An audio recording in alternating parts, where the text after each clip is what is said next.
Les municipales en Charente-Maritime, c'est sur Naradio.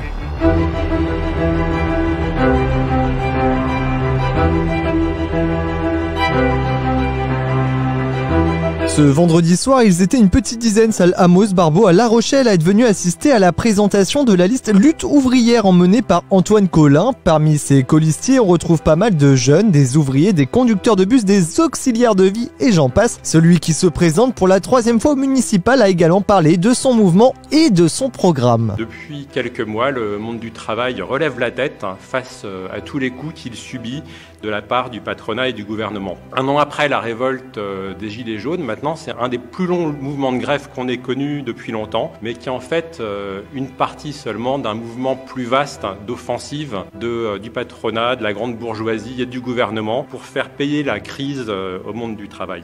Et cette élection municipale, eh bien, pour nous, c'est une occasion de prolonger ce combat et de lui donner des perspectives. Alors certainement pas en faisant des promesses locales, ce qu'un maire ferait ou ne ferait pas.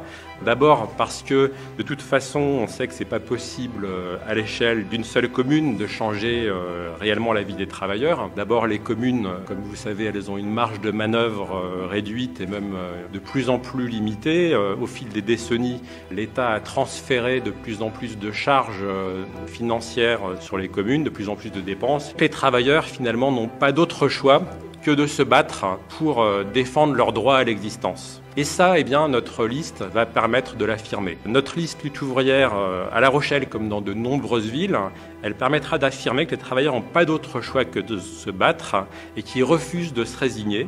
Et de plus, qu'ils en ont la possibilité et la force, parce que ce sont eux qui font tout tourner dans cette société.